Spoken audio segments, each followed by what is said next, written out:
got your Bibles, I invite you to find John chapter 8 this morning. We'll be in John chapter 8 today, continuing our series on the Gospel of John. I have been known from time to time to say things when speaking publicly that are incredibly offensive. And generally speaking, sometimes you have to say hard truths that you know are going to be hard truths, but generally speaking, it's an accident on my part when I do that. So I thought what I might do this morning is just go ahead and get it out of the way right up front, all right? So I'm going to tell you some jokes this morning. And I apologize right now to all the blondes in the room. But stay with me. I promise there's a method to my madness, and I'll try to make it all mean something.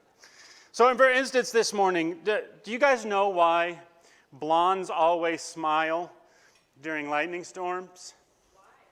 They think their picture's being taken.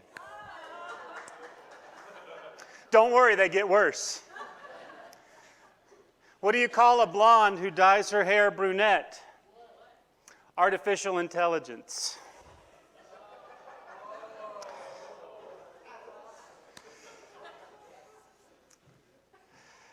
My all-time favorite blonde joke, though, is this one. My favorite blonde joke of all time. What do you call a smart blonde? A golden retriever. And in the interest of fairness this morning, I will tell one on myself, all right? Why do men like blonde jokes so much? Because they can understand them. Now, as a general rule in life, most of us aren't incredibly offended if somebody says something mildly insulting to us. If it's a close friend and we know they're just teasing and we're joshing back and forth, we can generally take that. Most of the time. Our society today, we tend to get incredibly upset. Everything's offensive, right? Everything makes us mad and everything upsets us. But the things that tend to upset us most in life is somebody says something that we find to be insulting toward us, but we know, if we're honest, we know it's true. And then our toes are being stepped on, that's when we get mad. If you're here this morning and you're blonde, and you have 3 PhDs and you speak 7 languages, and I tell a couple blonde jokes, you're probably not incredibly offended because you know it's not true. But if you're blonde this morning and you harbor this sinking suspicion that you're dumb as a box of rocks, and you're insecure about that, you might find it a little more offensive. The same way if you're a teetotaler and you've never touched a drop of alcohol in your life, and somebody gets in your face about your alcoholism, you're just going to think they're crazy, right? Because you know you don't have a problem with it. But if you are an alcoholic and that is something you battle and one of your friends gets in your face about it and calls you on the carpet on it, your first reaction is probably to be defensive, right? Because now they're stepping on your toes and you know what they're saying is actually true. And that's kind of what we're going to see happening in our text today. Over the last couple weeks, 5 or 6 weeks now, that we've been studying John's chapter 7 and 8 together, it's been a series of conversations that Jesus has had with the Jews during the Feast of Tabernacles as he's teaching in the temple. And he's made a lot of bold claims, and they've gotten bolder as we've gone along. And so everybody's having to wrestle with these claims that he is making. And so there's some people who are believing and some people who are incredibly offended, some who are listening and some who are refusing to listen. And as we work through these chapters, we've seen Jesus say, beginning with really incredible claims like, I am the living water. And anybody who comes to me will never thirst again. And there was conversation back and forth over that as people wrestled with that claim. And then in chapter 8, he made the bold claim that I am the light of the world, and they had to wrestle with that. And then farther in chapter 8, he made the claim to be the source of truth, and that only by following him and his truth, the truth will set you free. And they wrestled with that, and it's kind of been building to a head in our text last week, where Jesus looks these Jews that he's been having these arguments and conversations with back and forth, he looks them square in the eye and he says, you know your problem? You're all just children of the devil. Now I can see how that would be mildly offensive, right? I could see how that would be a little upsetting to them. And here's the thing to understand, when he did that last week, he's not just insulting them. It's not like he just decided to call them a bad name. He got mad and said, you sons of Satan. He was making a truth claim when he said that. You go back in our text last week where they're claiming, they're putting all their hope, we're sons of Abraham. We have Moses. We have the prophets. And Jesus said, no, you're not sons of Abraham. You're children of Satan. Because he made very clear in our text last week, there's no middle ground, there's no third option here. If you're not for me, if you're not with me, if you're not my follower, by definition, if you're not a child of God, you're a child of Satan. So he's not just insulting them when he says that. But boy, that's the way they heard it, right? Because the most religious people on the face of the planet, and I don't say that metaphorically, they probably were. The people he was talking to, you could not have found a more religious people anywhere in the world. They went to church every week. They tithed. They kept the law and a whole bunch of extra laws on top of that. They were good civic people in the community. They tried to be good parents to their children. They were good religious people. And Jesus looked them in the eye and said, you're all children of the devil. And they didn't take it well. Which leads us to our text today, where all these conversations now are coming to a head. And it's going to even be ratcheted up another level, and Jesus is going to make even stronger claims than he's been making previously. And as we work our way through our text today, we'll see there's 3 lessons that we can learn. And the first lesson is this, that in our text today, Jesus gives us, as his followers, he gives us a pattern to follow. Let's start reading. John chapter 8. Verse 48. So in answer to his accusation, you're children of the devil, they say this. The Jews answered him, aren't we not right in saying that you are a Samaritan and have a demon? Now notice what they're doing. They are just insulting him, right? There's not any truth claim involved here. They're not really answering in terms of, there's no back and forth in terms of the claims he's made where they're hashing it out. And, it's been said, you can tell in any kind of debate or conversation that when your opponent starts insulting you, you've already won. Because they have nothing to say in answer other than just to insult you. And that's what they're doing to Jesus here. And there's nothing worse in their mind that they could think to call him, for a devout first century Jew, than to call somebody a Samaritan. Whatever the worst racial slur that we could come up with in our culture today, to call somebody a Samaritan in their day was the equivalent. They hated the Samaritans, they despised the Samaritans, and they viewed them as half-breeds who had the wrong religion, they didn't do anything right, so they didn't care for the Samaritans at all. So that's the worst racial slur they can think to call him. So they say, your problem? You're just a Samaritan and you're demon-possessed. And it's interesting to me that in answering them, Jesus just totally ignores the part about being a Samaritan. He doesn't answer that charge at all. And I think that's probably because Jesus didn't give a flying fig one way or the other what race they thought he was. They were the ones concerned with race. Jesus wasn't concerned with race. But he does answer their charge to being demon-possessed in verse 49. Jesus answered, I do not have a demon, but I honor my Father, and you dishonor me. Yet I do not seek my own glory. There is one who seeks it, and he is the judge. So he says clearly, I'm only trying to honor my Father. I only seek to glorify my Father. And then he says essentially the same thing again in verse 54. If I glorify myself, my glory is nothing. It is my Father who glorifies me, of whom you say, he is our God. But you don't know him. I do know him. And so Jesus repeats this idea that we've seen several times, that I have come to glorify my Father. And Jesus repeatedly says all through the Gospels, that's what he came to do.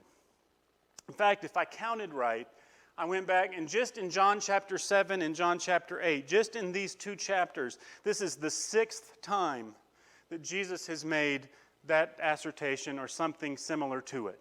I came to glorify the Father. I only speak what the Father says. I and the Father are one. Those kind of ideas. He's over and over again. Jesus repeatedly said through his whole ministry, it's not about me. but I came to glorify and bring glory to him. It kind of reminds me, some of you may have heard this story, it's an old story, of the Jewish man who had raised his son here in America. But after his son was grown, he was afraid that he hadn't really taught him Jewish culture and heritage. So for his graduation present, he sent his son off to live in Israel for a year to get in touch with his roots. And his son came back after that first year, and he was excited and said, "Dad, it was awesome. I loved it. I felt so in touch with our heritage and with our forefathers while I was there, and I learned so much. But Dad, I have to tell you, while I was in Israel, I converted to Christianity." And his dad, of course, was distraught. "Oh my goodness, what have I done? What have I done?" And in the tradition of the patriarchs, he went to his best friend for advice. And he told his friend what had happened. And his friend said, "It's fascinating that you should come to me. I too sent my son to Israel, and he too came back a Christian." And so now they're both distraught. What should we do? What should we do? So in the tradition of the patriarchs, they both went to see their rabbi for advice. And they told their rabbi what had happened. And their rabbi said, "It's fascinating that you should come to me now, because I too sent my son to Israel, and he too came back a Christian." So now they're all distraught, and what should we do? And in the tradition of the patriarchs, they decided to go to God in prayer. And they went out in the rabbi's backyard, and they knelt down in the yard, and they began to pour their hearts out to God. What should we do? What should we do about our sons? And as they were praying, the clouds parted, and a voice boomed down from heaven and said, "It's fascinating that you should come to me now. I too sent my son to Israel." And I thought of that story in reading our text because you go through the Gospels and it's clear time and time again that Jesus couldn't have made it clear. Jesus was never about himself, ever. He was always, everything he did was to bring glory to the Father. He was never out to make a name for himself. He wasn't trying to make a brand for himself. He was never concerned with popularity or winning the crowd. He was, we're in a political year this year, and you'll hear a lot about politicians. What do you got to do? First of all, you have to pander to the base. You get your base on your side, right? And then you have to figure, how do I go from my base to getting these people who are in the middle and undecided? How do I pull them into my camp? But everything they do and everything they say is to appeal to as big a crowd as possible. And Jesus never did that. In fact, these whole conversations he's been having in John 7 and 8 was his perfect opportunity. He's talking to his base. And he's talking to the religious leaders. And if he wanted to build popularity and build a brand and build a name, this has been his opportunity to do so. And instead of trying to win them over to his side, we see him doing the opposite, intentionally saying things that he knows will likely drive them away. Because he was never about what people thought about him. His only concern was what his Father thought about him. And as his followers, there's a pattern for us to follow there.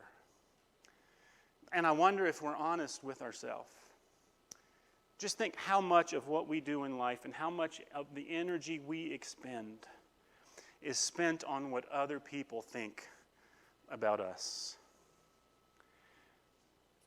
Pride, C.S. Lewis said, is the great sin, and he was right, and it's behind most all of our shortcomings.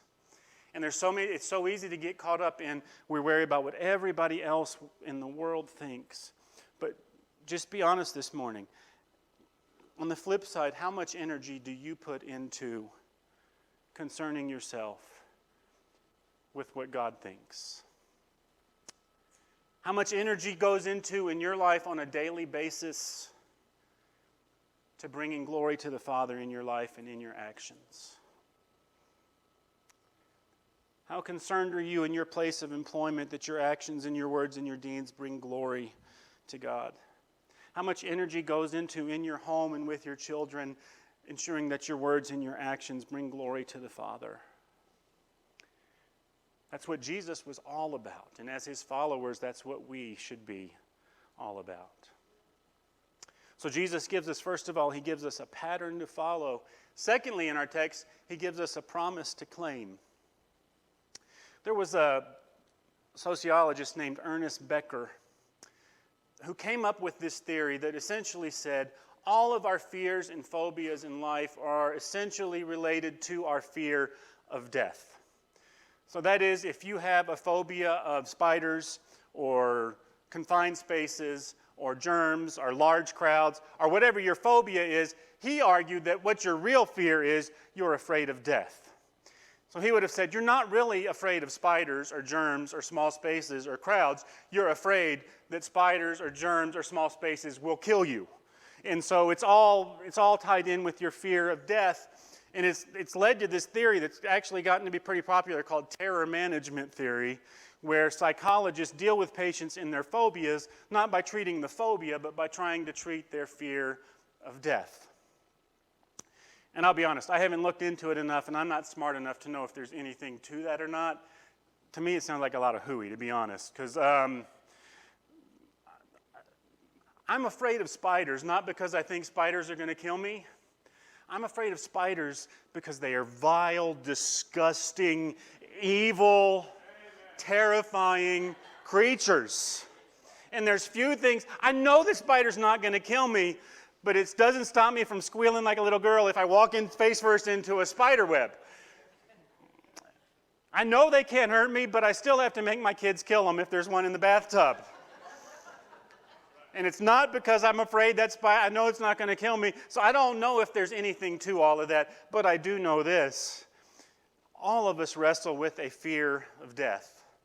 And it's amazing that psychologically, this is something I would like to look into, that every adult human being on the face of planet Earth today who is of sound mind, they all know they're going to die.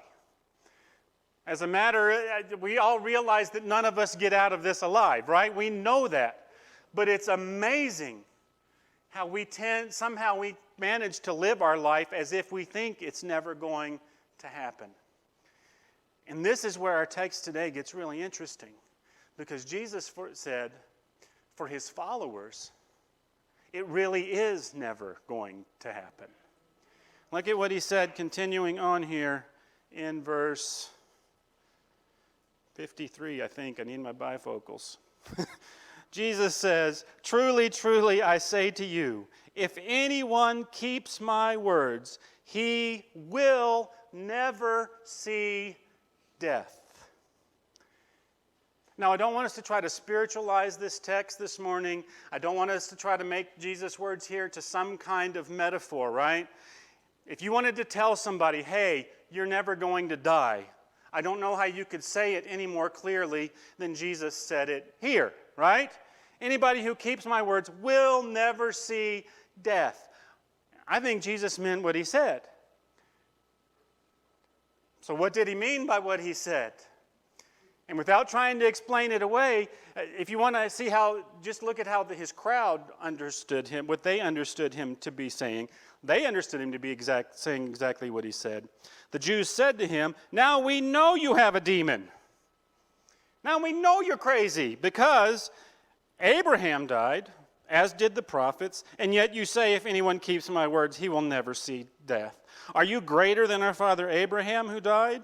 And the prophets who died? Who do you make yourself out to be? Who do you think you are, boy? Because there's one thing that was perfectly obvious to them. Everybody dies, right? Abraham did, all the prophets did, they're pretty awesome, everybody dies. Who do you think you are? So you see, this claim he's making is pretty bold and pretty rash. What did Jesus mean? I think he meant exactly what he said. I don't think we need to try to explain away his words here. And I think if we look at his words here, and if we look at the whole teaching of the New Testament, there's three things we learn. First of all, for the Christian, for the follower of Jesus, what we call death is not really death. It's not death at all. That there is coming a day for the follower of Jesus. This body will wear out, and one day this heart will cease beating. But the moment this body shuts down, What we call death is not death for a follower of Jesus at all. In fact, the moment that we call death is a pretty grand moment. It's the moment we step into the next level of our sanctification and that glorification process and that perfecting process that God is taking all of His followers through. But it's not death, and it's not the end. It's just stepping away from this body and stepping into the presence of God. So what we call death is not really death. Number two, what we call death is not death forever for the Christian. That even this body, the New Testament teaches, this body will one day wear out and will one day die and will one day be cremated or will one day go in the ground. But that's not the end of this body either. And one day when Jesus comes back, this body will be resurrected and perfected and glorified. And C.S. Lewis said that if we could see the being that God is in the process of transforming us into, if we could see that being now, we would be tempted to worship it. That if I could see what God is going to do with Nick in the end. Now, it's not this way now. But if I could see what Nick is going to be one day, right? If I saw the perfected, glorified, resurrected Nick, it would be so grand and glorious. If I saw it now, I would be tempted to worship Him. That's what God is going to do with us. And part of an area where we have to change our thinking as Christians is we tend to think of eternity in very gray, nebulous, misty terms. You know, we think in terms of ghosts and spirits, and heaven is floating on clouds. And the reality is the image most Christians have in their mind when they think of heaven is boring and dull and less concrete than what we know now and less real than what we know now. And the reality is eternity is not less real, it's more real. And you will have a real, perfected, glorified flesh and blood body on a perfected, glorified earth with grass and rocks and trees and mountains and rivers and streams. That eternity is not less, eternity is more. Number three, we don't have time to go into all that. Number three, and this may be what Jesus is really emphasizing here, that for the follower of Jesus, we never have to experience the second death. But the moment our heart stops beating, we go on into the presence of God. He will continue to perfect us and sanctify us. But for those who die apart from Jesus, there's a very real sense in which we could say they never stop dying. That death is eternal. And we won't go to the text this morning, but Revelation talks about the second death. And hell being the second death, and followers of Jesus never have to experience that.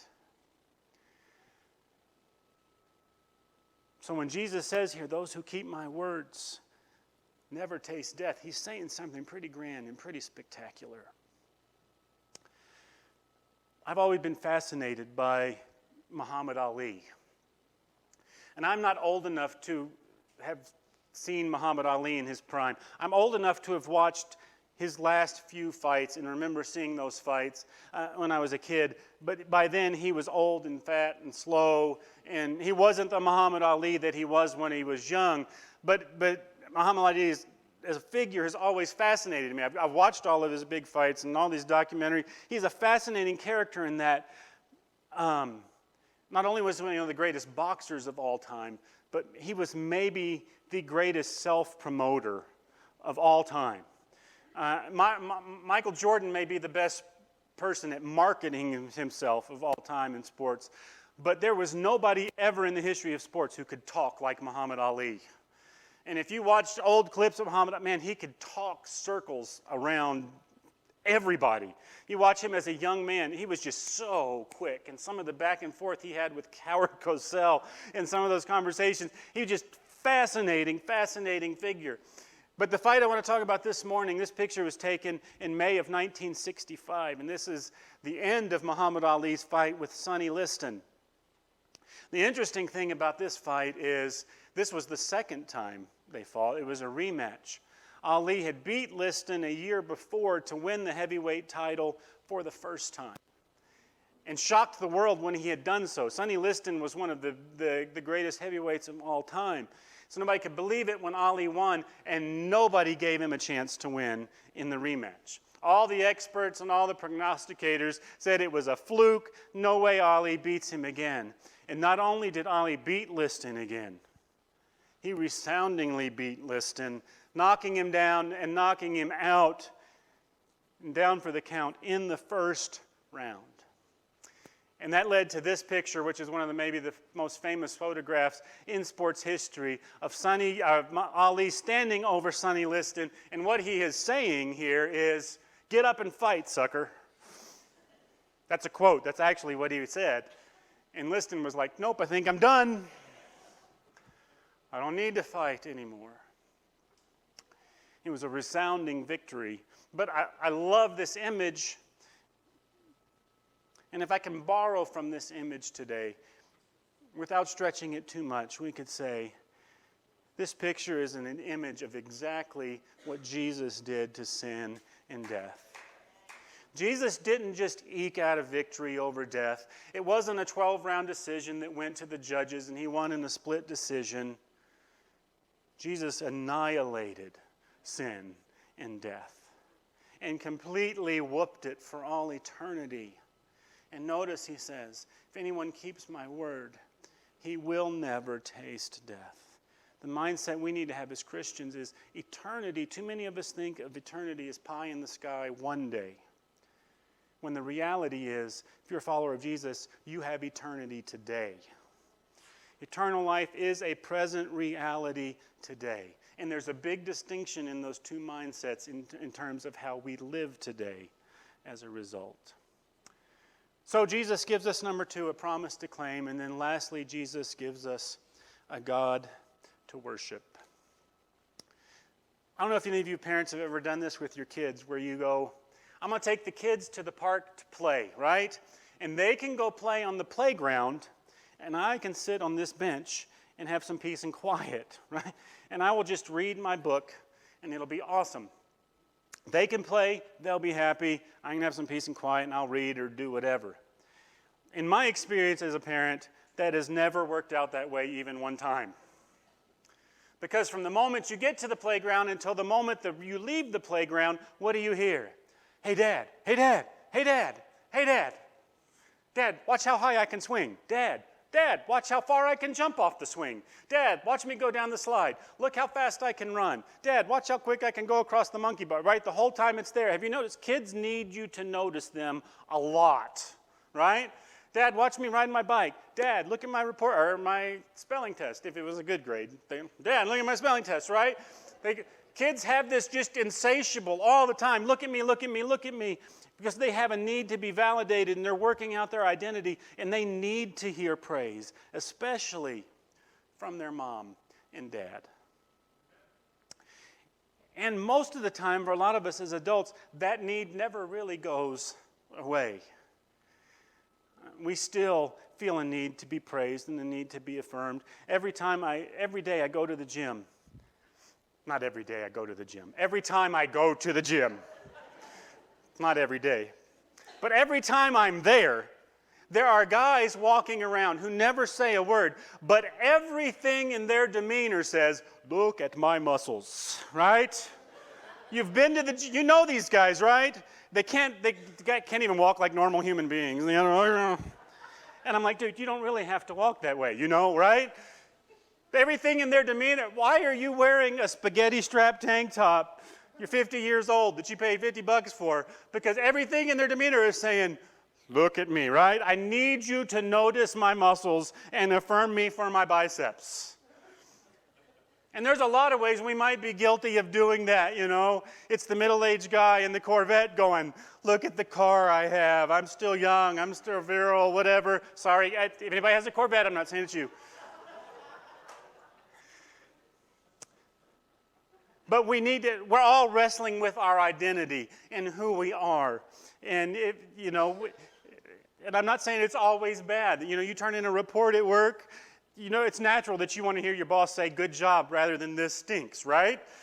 And so we all want to be praised. And so we're all wrestling with our identity, and that's important, the way we think about ourselves. If you think of yourself as, I am an abject failure, that has big implications for your life and how you live your life.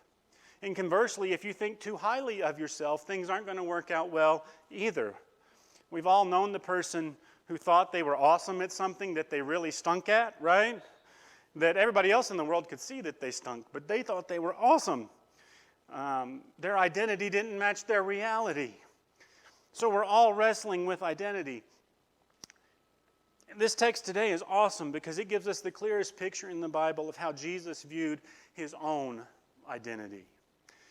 And we've seen and talked about how he viewed him. He's from the Father. He's one with the Father. All these things he makes clear. I came to glorify the Father. But his clearest statement he ever makes anywhere in the Bible about how he thought about himself is found here in this passage. So let's pick up reading again in verse 56, I think. I can't see these numbers. Your father Abraham rejoiced that he would see my day. He did see it and was glad. Now, Jesus is saying a whole lot in that one little sentence there. Your father Abraham, who they have said in previous verses, we've pinned all of our hopes on him. He said, your father Abraham rejoiced at seeing my day. God had made the promise to Abraham way back in Genesis. Abraham, in you, in one of your descendants, will come one in whom all the families and all the nations of the earth will be blessed. Abraham didn't live to see the fulfillment of that promise. When he died, his descendants were Isaac and Jacob and Esau, and that was about it. So he died looking forward to that promise that God had made to him. But Jesus says here, he died looking forward to that promise, looking forward to that day, but he did see it and was glad. Now he's implying, first of all, that that promise is being fulfilled in me. I am the fulfillment of that promise. But he's also saying, somehow Abraham is still alive and well and aware of the fulfillment of the promise.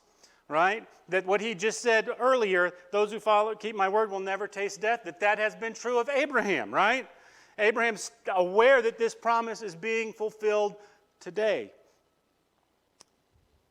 And again, his followers, that's exactly what they understood him to be saying. The Jews said to him, you're not yet 50 years old, and yet you have seen Abraham? How on earth is this possible? And you have to understand, from a first century Jewish perspective, the Jews believed in a resurrection, but not until the end of time. In other words, Jews believed that when you died, you went in the grave, your body and soul sleep, whatever you wanted to call it, you ceased to be until the resurrection at the end, the general resurrection, when God would raise everybody. And so that's why they took such pains in burying bodies, and the practice in the first century of ossuaries, where once your body decomposed, your family would take your bones and they would keep them in a box, because you're preparing all that for the resurrection to come. So Jesus is saying something radical in their mind, that Abraham's still alive and well and kicking and aware of what's going on today. How could this be possible? They said, you're not even 50. Abraham died 1,200 years ago. And it's then that Jesus makes the most profound statement maybe that he ever makes. Jesus said to them, truly, truly, I say to you, before Abraham was, I am. Now that's a grammatically rough sentence, isn't it? And it's not like Jesus forgot how to talk all of a sudden or forgot how to put his pronouns together. Jesus is saying something very specific here in this sentence. Before Abraham was, and then he uses the phrase, I am, and he uses in reference to himself there, the Jewish covenant name for God. The name Yahweh he uses in reference to himself. You go all the way back to the book of Exodus when God sends Moses to free his people. Moses says, God, if I go, who should I tell them sent me? And God said, tell them, I am, has sent you. And that covenant name for God, Yahweh, became so so holy and so special to the Jewish people that they wouldn't even say it out loud for fear of saying it irreverently. They didn't want to accidentally break the commandment not to take God's name in vain, so they just wouldn't say it at all. And they would say instead, Adonai, or Lord. And they were so good at keeping that rule that we're not even certain we're saying it right today when we say Yahweh, because Old Testament Hebrew didn't have vowels, and they didn't pronounce it enough to keep the pronunciation alive, so we're not even sure. So they were really good at keeping that name holy and special and sacred, and that name meant everything to them. And so when Jesus says here, not only did I exist before Abraham, he's saying, before Abraham, I was the great I am. The pre-existent, eternal God that you worship, that's me. And it's fascinating that after all of this back and forth that they have had now for several days, back and forth with all of these religious leaders, that the way Jesus chooses to ultimately end this argument is, he essentially says here, after all the back and forth, listen guys, here's what you have to realize. I am God, and you're going to have to deal with it. And he drops the mic and he walks out. And if you don't think that's what he meant, and if you think I'm reading too much into the passage, just look at their reaction in the next verse. They understood exactly what he was claiming because they immediately picked up stones to try to kill him for the sin of blasphemy. So they had to deal with that claim that Jesus is making. And that's a claim that you and I still have to deal with today. Jesus either was who he said he was, or he wasn't. And there's no middle ground in between. So if Jesus claimed to be God, and you're wrestling with these claims yourself, he claimed to be God, and if you become convinced he wasn't, there's no need for you to be here today.